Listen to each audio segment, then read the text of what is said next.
Բաքվում ՑՄԱ ազատազրկման դատապարտվեց ազգային բարերար Ռուբեն Վարդանյանը, մենք նախորդ շաբաթ ֆիքսեցինք նաև, որ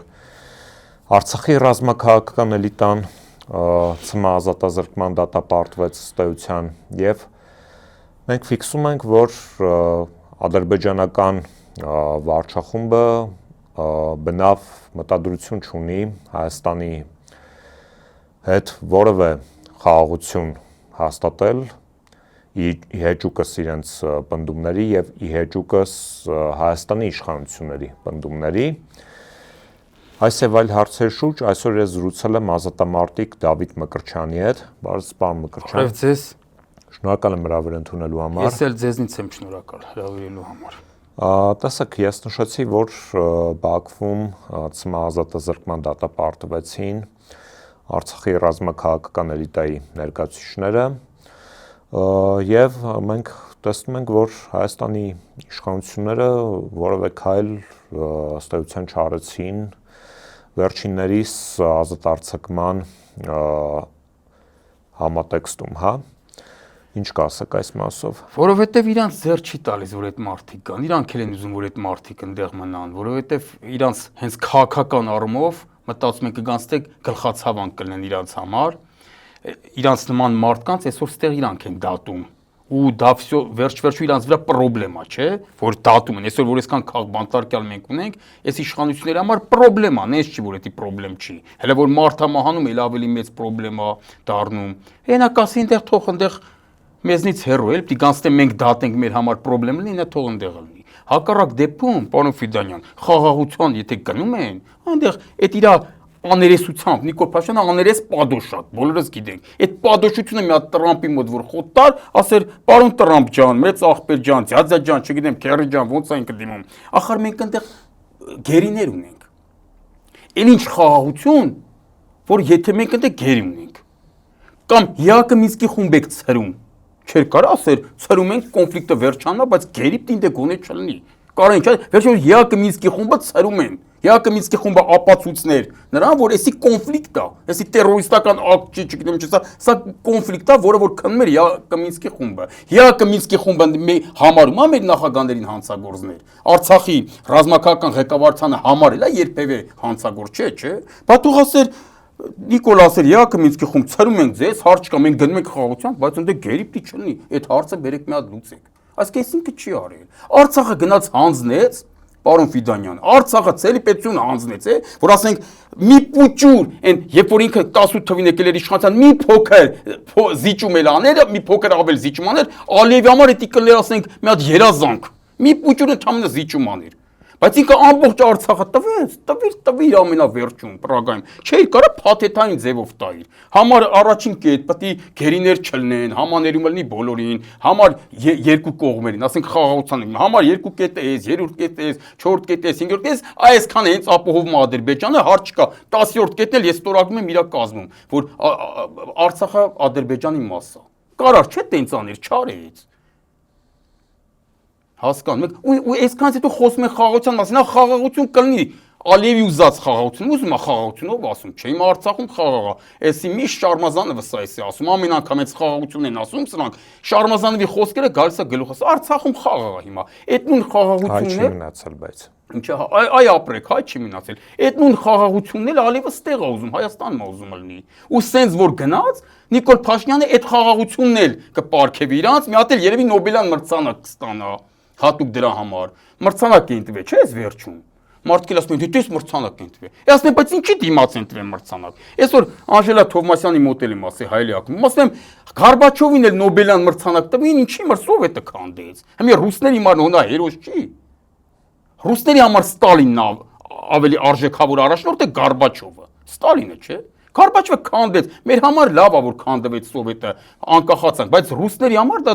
շատ վատ էր, չէ՞։ Տվեցին հիմա վաղը չեմ իսօր որ Նիկոլ Փաշինյանը Հայաստանն էլ հանձնի Ադրբեջանի, մի հատ էլ կարող Նոբելյան մրցանակ տան։ Այսինքն նա ծովա քեզ մրցանակ տալիս։ Հպարտանում որ ասեն Նիկոլին մրցանակ են տվել։ Հա սախտվեց, բա կոնֆլիկտ լուծեց, ուզում եք չտան։ Ինչ կար չկար ասել ձեզ, ոչ մի բանից պետք չի։ Դաժե գերիներին մի ազատեք։ Մի հատ մրցանակ էլ չտային այդ մարդուն։ Դարերով կոնֆլիկտները գնում է, դարերով Պաղեստինի-Իսրայելի կոնֆլիկտը ու տենց հազար մի կոնֆլիկտ, ասեք, դարերով գնում է, չի լուծում։ Այս մարդը եկավ սաղ լուծեց։ Ու պիտոմ ասեց ինձ ոչ մի բան պետք չի, չկա տալիս եմ քեզ։ Տվին մեդալ։ Մի հատ բան տվին, չէ՞, այս վերջը։ Մրցանակ տվեցին։ Չի բացառում, որ իր արձանը վաղը չէ մյուս օրը Բաքվում ու Անկարայում էլ դնեն, որ երախտամ պարտելն են մի քիչ այդ Ադրբեջան ու Թուրքիան, անշնորհակալներ չլինեն իր նման։ Մի հատ արձաններ կդնենք, ասեն այս մարդը արեց մեր համար են, որը որ ոչ ոք չէր կարող անել։ Այդ ինչ հիմա մենք ասենք մրցանակ են տալի Նիկոլ Փաշինյանին։ Նայած ով է տալի ու ինչի համար է տալի։ Ասան նենց էլ ես հայոց պատմության մեջ մրցանակով մտնես։ Հայոց պատմությունը քեզ մրցանակ տա։ Սա կասեն, պարոն Ֆիդանյան։ Վերջին շրջանում մենք տեսնում ենք, որ ռեժիմը շարունակում է թիրախավորել հայ առաքելական եկեղեցուն եւ այդ թիրախավորման բարձրակետերից մեկը վեհապարի նկատմամբ քրեական գործի հարուցումն էր, որը որ բացասական իմաստով աննախադեպ երևույթ է հայոց պատմության մեջ եւ ասես ինչու հիմա նախաձեռնվեց այդ քրեական գործը։ Քրեական գործը այս պահին նկատի ունեք, դե պետք է նախաձեռնվեր պալիբոմը, այս լը մինիմալն է, որ իրանք անում են։ Սպասեք նրան, որ վեհապարին կարան նստացնեն էլ, սպասեք նրան, որ վեհապարին, սրա մասին ես նոր չի որ խոսում եմ, միշտ եմ ասել, սպասեք նրան, որ վեհապարին կարող է թույնեն էլ, սպասեք նրան, որ վեհապարին կարող է մի հատ դժբախտ պատահար սարքեն գլխին, ու ամենավերջին սպասեք նրան, որ վեհապարին կարող են սպանեն։ Մի հատ խելար մտնի սպանի, հավատացյալ մի հատ տեր, մտնի սպանի, հանուն իրանց պատկերացած ու եթե ձևակերպեն իբր հանուն Աստծուի անում։ Դուք սրան սպասեք։ Եթե Նիկոլ Փաշինյանը մնա իշխանության, այսպես բանից սպասեք։ Էսի մինիմալ բանն է, որ իրանք արեցին ու ես չեմ զարմացել։ Եթե մնա այս իշխանությունը, որն է նպատակը։ Նպատակը եկեղեցին հպատակեցնի իրան։ Եկեղեցին հնազանդացնի իրան։ Համեն տիրադավ սրբազաններին ոչի սպանի, ոչի նստեցնի։ Չի նստեցնի, չէ, որովհետև հնազանդվել են։ Եթե վեհապարն էլ հնազանդվեր իրան, կամ հիմա զադնի դնի հնազանդվի իրան, հա վեհապարն էլ չի կպնի, բայց պարոն Ֆիդանյան, վեհապարը պատմական դեմք է, ինքը պետքա մտածի իր անունի մասին ու ճիշտ է պահում իրան, այսպես մինչև վերջ պահի, չպետք է մտածի, որ իրան կարող են նստեցնեն, հերրը իրանից կարող է իրան սպանեն, այդ պահերը չպետք է վախենա տենց բանից, ինքը պատմական դեմք է, պատմության մեջ ինքը պետք է մնա որպես հզոր մարդ ու այդ հզոր ուղին էլ հիմա բռնել է, որ չի հանձնվում, չի հպատակում, չի հնազանդվում թուրք-ադրբեջանական ուժերին, մնում է կանգնած մեր հայ եկեղեցու կողքը, Արցախի կողքը ու մեր ազգային արժեքների կողքը։ Ասենք ինքը հերոսացման ճանապարհ է բռնել վեհապարը։ Դա Աստված մենք կարենանք իշխանությունը փոխենք, ամեն ինչը կանգնի իր տեղը։ Իսկ եթե մնան այս իշխանությունները կհպատակեցնեն, կհնազանդեցնեն։ Կամ էլ լավագույն տարբերակը այն կլինի, այս իշխանությունների պահով եմ ասում, որ ասենք սպանություն բան չլինի, էլի, որ իրանք կհայտարարեն, որ վեհապարը Պողոս Պողոսյանն է,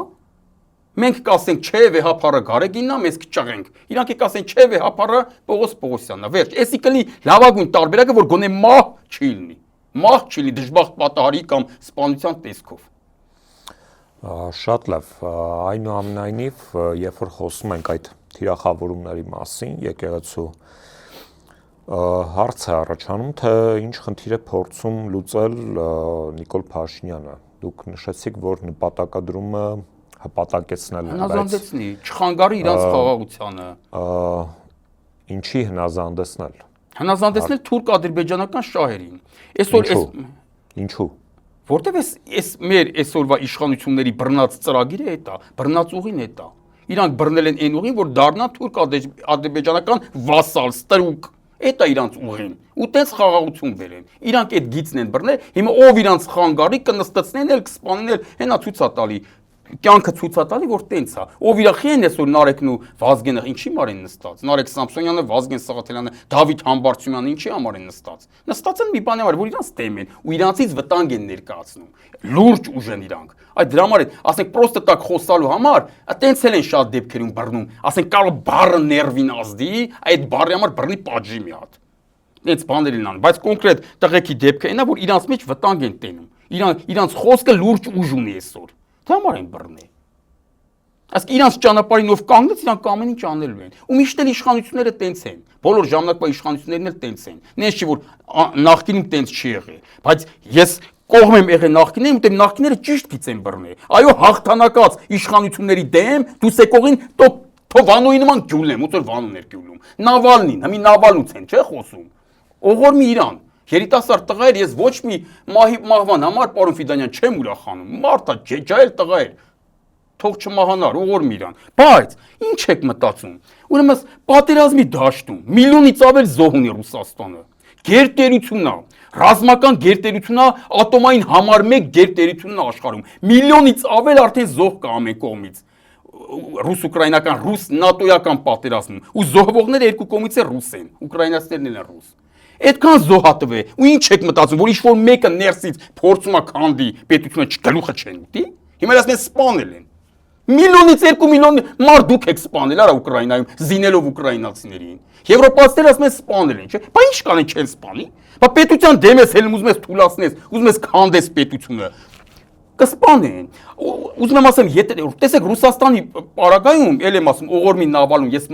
ոչ մեկի մահ չեմ ուզում, բայց ես արդարացնում եմ այդ որոշումը։ Բայց այդտեղ չեմ արդարացնում։ Այնտեղ արդարացնում եմ, որտեղ իրանց պարագայում որ նայում ես կամ մեր նախկին իշխանությունների ժամանակ 90-ական թվականների քաղաքական սպանությունների ժամանակ Վանո Սիրադեղյան ես դա արդարացնում եմ, չէ՞։ Ես միշտ ասեմ Վանոն հերոս է, որովհետև մենք հաղթանակող պետություն ենք, այո, պետության դեմ դուսեկողին, նույնիսկ եթե սպանում են, կուսակցություններ են փակում, նստացնում են, նստացնելու չնայած առասրակին տեսակում եմ դեմ, բայց ինչ եմ ուզում ասեմ, երբ որ այդ ուժերին ճնշում են, դա նորմալ է, պետությունը հաղթում է, ցանկացած խոչընդոտ ոչնչացնես անցնես առաջ։ Հասկանում եք, բայց որ դու ես պետությունը ոչնչացնում, արդեն քո դեմ դուսեկողը ազգային ազգական կամ պայքարի հելած մարտիկներ են հանուն հայրենիքի։ Այս իշխանությունները կործանում են պետությունը, դրա համար ես չեմ ողջունում սրանց ոչ մի քայլ։ Եթե այս իշխանությունները Ղարաբաղը կպահեին, մի հատ էլ Նախիջևանը կազատագրեին, մի հատ էլ Մասիսարը կազատագրեին, ես կասեի Նարեկ ջան, խես խոսում իրանց դեմ։ Ինչի համար ես խոսում, խես թույլատնում մեր պետությունը։ Վազգեն ջան, խես թույլատնում մեր պետությունը։ Քո խոսքը հավայի հաչոց չի։ Քո խոսքը լուրջ կշիռ ունեցող բան է, խես թույլատնում մեր պետությունը։ Այդ վաղ դիրքը կքննադատեի Նարեկին, կքննադատեի Վազգենին, կքննադատեի Դավոյին, կասեի ինչ իմպիչմենտ։ Կքննադատեի հանրապետականներին, կասեի ճիշտ է, ձեր ցավը տանեմ, դուք ուժեղ կուսակցություն եք հաղթանակած, բայց այս մարդիկ էլ են հաղթում։ Խեք ուզում պետությունը թույլատնեք։ Այդ վաղ ես այդ դիրքը կբռնեի, բայց այդ պետությունը կործանում են, այդ ցավը տանում։ Ու կյանքը ցույցվեց, որ ես ճիշտ եմ, չէ՞։ Կյանքը հանձնին չէ Արցախը։ Հիմա ասեն դե Արցախը մերը չէ, սխալվում եք։ Եկուցե կասեն Հայաստանը մերը չէ, սխալվում ենք։ Եկել ենք զավթել ենք, պարսիկների են, ռուս պարսկական պատերազմների արդյունքում բերել են մեզ լցել են, այս մարդկանց տարածքն է եղել։ Իրանց պետությունն է, իրանց հայրենիքն է։ Եկուցե տենց են ասելու։ Բա ո՞նց ես սրանց պաշտպանեմ։ Ո՞նց չպաշտպանեմ Նարեկին ու Վազգենին, Դավիթին Համբարձումյան, Մինասյան Աշոտին, ազատություն բոլոր սրբազաններին, ազատություն բոլոր քաղբանտարկյալներին։ Ո՞նց չպաշտպանես։ Դրանք հայրենիքի ազատագրության համար հելած մարտիկներ են բոլորը։ Ինչ պետք է անի ընդդիմությունը այս պարագայում։ Ընդդիմությունը պարոն Ֆիդանյան, այս պարագայում իմ համար ամենաիրատեսական ճանապարհը դա իմպիչմենտն է։ Պետք է կպնեն իմպիչմենտին, որովհետև ես միշտ ասել եմ, մի հատ նորից ասեմ, ավելի հեշտ է 20 հայրենասեր մարդ գտնես այդ ԿՊ-ի падգամավորների մեջ կամ հայրենասիրություն արտնասնես իրանց մեջ, որը որ քնածա կամ մեռածը կամ առասարակ չունեն, հայրենասիրություն ծնես այդ հայրենասիրությունը իրանց մեջ։ Դա ավելի հեշտ է, քան ասենք 100 հազարներով մարդկանց փորձես հանես փողոց, շաբաթներով ամիսներով պայքարես, ոստիկանները կրակեն, մարդիկ մեռնեն, էլի չծրվեն տներով, դա շատ դժվար է։ Պրակտիկան ցույց է տալի, որ մեր ժողովուրդը հելմա մի օրից հետո հիասթափվում է, կամ մի հատ կրակեն ցվրվում են, չէ՞։ Այսինքն դա դժվար է։ Հիմա գնում են ընտրությունների, հարց չկա էլի գնացեք, ես չեմ ասում, ընտրության չմասնակցեն։ Ընդհակառակը, ընտրություններին մասնակցելը պետք է։ Ընտրություններին պիտի մասնակցենք, որ Նիկոլը ստիպված լինի ընտրությունը կեղծի։ Որտեղ որի մենք չմասնակցենք, ինքը իր ստաբիլ ձայներով կեթա ստաբիլ ձայներ ունի իրան ցավոք սրտի, իր ռեսուրսներով բանը որ օգտագործի, ստաբիլ ձայնով կեթա 50+ կհավաքի։ Ու արդար կընտրվի, սա աշխարհն էլ կասի, տեսեք արդար ղեկավար եմ։ Բայց որ մենք մասնակցում ենք այդ բողոքավոր հատվածով, ինքը ստիպված անել ու ընտրությունը կեղծի, որը որ կեղծելու է 100%, չկասկածեք։ Կեղծած իշխանությունը թույլ ալում, խոցելի ալնում, հետագա գոնե պայքարի համար։ Ու հիմա որ գնում են ընտրությունները, որ ասում են ընտրություններով փոխել հնարավոր է, ես մոտ հարց եմ տալիս։ Լավ ընտրությունները, որ Նիկոլը կեղծեց։ Ու գիտեք ոնց է կեղծելու։ Շատ հասարակ հանգիստ ձևի։ Ոնց է բանը կեղծում։ Բանակցային փաթեթը։ Դնում է դեմդ ասում է խցեն, կարտատես որ նախկիններն են անձնել Արցախը։ Արա կարդում ես, ասում ես այ անասուն։ Դու ես էշ թե ինձ ես էշի տեղ դնում։ Հələ մի հատ կարդ արա։ Արա Սերժի բանակցած արդեն Արցախը անկախ էր։ Հələ մի հատ կարդ էլի Դե հիմա նայեք տեսեք, էդի ես ու դուք պարոն Ֆիդանյան Կարդում ենք, հասկանում ենք, բայց կան, ասենք, ախուրանցի անուններ, որոնք որ կարդանել չեն հասկանա։ Իրանք արդեն պետք է իրանցում գնալու հավատալու վրա։ Մեզ հավատան, թե Նիկոլին։ Ինչ էլ պոկի էլի, հասկանում եք։ Դրա համար է այտենց ինքան։ Այդ նույնձև ընտրությունը պիտի դնես, հաշվես։ Ասես այ ախպեր ջաների, սաղ ընտրատարածքներում հաշվենք։ Ըստ է ձայնը էսա, գումարում ենք, դու կրվել ես, մենք ենք կրենք, ասելա չէ, ես եմ կրել։ Ասելա այ ախպեր 5-ին գումարած 5-10 չի, ասելա չէ։ Հետո արդեն մի դեպքով ընդդիմություն ասի ընտրություններով, որ ասում են հաղթել ենք, ինչ է անելու։ Այ էդի Նիկոլ անելը դուք ինչ եք անել ընդդիմություն ջան։ Կարալու եք հանեք, դի ժողովրդին հանեն ոդի, չէ։ Կարակ ժողովրդին պրոցես։ Ապրեք, հետընտրական պրոցես, կարակ հետընտրական պրոցեսով փոխեք Նիկոլին։ Ասեմ, օրեր, շաբաթներ, միգուցե ամիսներ են պետք ու 100,000-ավոր մարդիկ դիլնեն փողոցում։ Այդքան կդուզգա մեր ժողովուրդը փողոց։ Շատ մի օր կդուզգա ու կծրվի տներով։ Կլնի չի։ Նախապատրաստությունը չի եղել։ Իսկ եթե պարոն Ֆիդանյան, եթե մարդիկ կան ուժեր կան, որ ասում են կլնի տենց, ես ասում եմ բերեք հիմա իմպիչմենտով անեք, Արցախ են անցնել, արա։ Արցախ են անցնել, դա հակասահմանադրական քայլ է նաև։ Բերեք ժողովրդին հանենք հանուն Արցախի դուս, ասենք դե բերեք բեմի փոխենք, հիմա 3 ամիս սպասենք։ Արցախն ավելի թանկ թե ժողովրդի ձայնը։ Արցախը պարոն Ֆիդանյան ժողովրդի համար, հայ ազգի համար բացառիկ բան է եղել։ Բացառիկ բան հիշեք։ Իսկ ընտրություն կեղծելուն իրանք իմունիտետ ունեն։ 95-6 թվերից 20 ընտրությունները միշտ էլ կեղծվել է։ Այսինքն ժողովուրդը կկանգնի կասի ես մի ընտրությունն էլ Նիկոլը կեղծեց, լավ։ Մենք սովոր ենք դրա, ժողովուրդը դրանց որ իսկ Արցախը դա բացառիկ բան էր մեր համար։ Այդ բացառիկ բանին են կպել։ Ժողովուրդը չի հելնում, դու ասես ընտրության համար հանեմ։ Իրա ձայնը կեղծելու համար հանեմ։ Հե հիմա հանեք ժողովրդին ոդի։ Հանեք ճնշեք 20 պատգամավոր էլ ընդեղից բերեք։ Ես սա կասեմ, պարոն Ֆիդանյան։ Շնորհակալ եմ հետաքրքիր զրույցի համար։ Իմ հյուրն էր ազատամարտիկ Դավիթ Մկրտչյանը, ծեսատեր Դավիթ Ֆիդանյանը։ Բաժանորդագրվեք Antifake YouTube-յան ալիքին, կհանդիպենք։